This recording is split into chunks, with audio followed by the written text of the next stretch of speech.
Okay, let's dive into one of modern literature's greatest puzzles, Gertrude Stein. A total titan of the 20th century, but her most famous work was, and let's be honest, still is, considered by most people to be completely unreadable. And that right there is the central paradox we're going to unpack today. How does someone whose writing was basically dismissed as nonsense become this huge cultural giant, a household name, whose influence is still around today?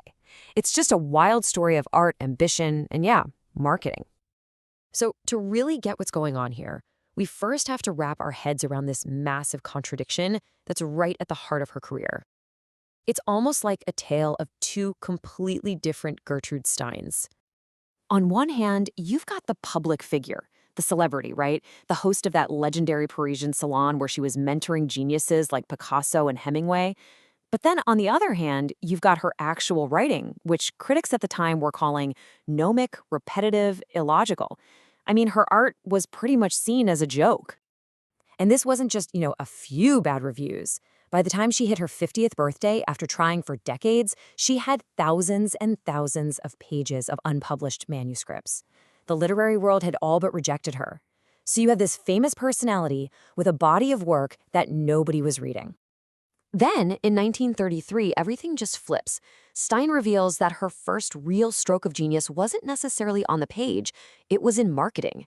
She basically decided, okay, if the world won't read my art, I'm going to make it impossible for them to ignore me. And her solution was this memoir, The Autobiography of Alice B. Toklas. But instead of her usual super dense experimental style, this book was gossipy, it was charming, and, this is the key, it was crystal clear. It became an overnight sensation, a total bestseller that took Gertrude Stein from this niche figure to a real deal American celebrity. And this just perfectly lays out her strategy. And she knew exactly what she was doing. Scholar Helga Lehnert argues that Stein very deliberately used this accessible, money-making style as one big advertising campaign for her more difficult, really creative art. In fact, if you look closely, her autobiography was a masterclass in building what you could call brand Stein. And it followed 4 classic rules of advertising. Let's just look at a couple of the most clever ones. So, check this out, her use of indirect praise. The whole book is written from the perspective of her partner, Alice B. Toklas. This framing is absolutely genius because it allowed Stein, speaking through Alice's voice, to praise her own genius over and over without sounding arrogant. I mean, what a brilliant move.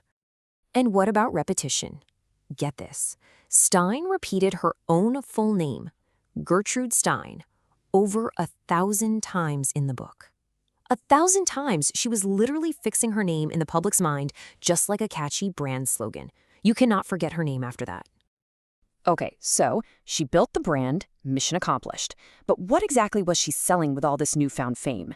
Now let's turn to her creative style, that famously difficult stuff, and figure out what it was really all about. And this gets us to the really deep part of the story. Was this unreadable writing just a strange gimmick, or was there something way more profound going on? Well, it turns out her notoriously difficult style had a very specific and pretty radical purpose. The scholar Natalia Saussure argues that Stein's work isn't always meant to be read in the way we usually think of it. Instead, it explores what Saussure calls not reading, which is engaging with the text not just with your brain, but with your body, through physical and often repetitive labor. And this really gets to the core of her whole philosophy. Stein herself wrote that the mechanical labor of, say, typing or proofreading a manuscript gives you this different, deeper understanding that just reading it can never do. For her, that physical contact with the words was a totally legitimate, maybe even better, way of knowing a text. So all those famously repetitive sentences, a rose is a rose is a rose, that wasn't a failure to communicate. No, it was a deliberate imitation of the kinds of feminized, often invisible labor that was defining the modern age. The endless repetition of housework, the rhythm of a factory assembly line, the click-clack of a typist. So when you put these two sides of Stein together, the master marketer and the radical artist, you don't really see a paradox anymore, do you? What you see is this brilliant, unified design. She wasn't some accidental genius who just stumbled into fame. Nope, she was a masterful architect of her own legacy. She used that accessible style to build a brand. And then she used her unreadable style to explore the very nature of language, of consciousness, of what it meant to work in the modern world. And here's the really beautiful, ironic twist in all of this.